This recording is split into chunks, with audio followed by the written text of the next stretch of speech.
Pasangan suami istri di Cina meninggalkan dua anaknya di bandara karena diduga terinfeksi virus corona.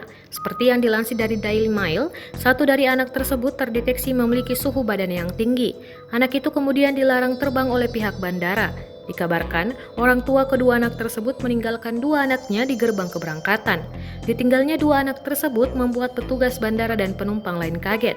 Peristiwa ini menjadi viral setelah seorang netizen mengunggah foto kedua anak itu ke Weibo, media sosial Cina seperti Twitter. Netizen tersebut mengklaim insiden itu menimbulkan kehebohan di Bandara Internasional Nanjing Lukou. Satu foto menunjukkan dua anak kecil duduk di kursi boarding tanpa diindahkan siapapun, sementara foto lain memperlihatkan penumpang lain menunggu di gerbang keberangkatan.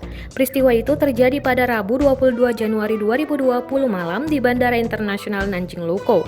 Keluarga tersebut berencana terbang dari Nanjing ke Changsha dengan penerbangan MF8040 dari Xiamen Airlines. Seorang saksi mata yang berada di bandara saat itu berkata pada Yangtze Evening News, nampak suhu tubuh bocah laki-laki sampai 36,5 derajat Celcius. Maskapai tidak mengizinkan anak laki-laki itu naik pesawat, tapi orang tua si anak tidak setuju.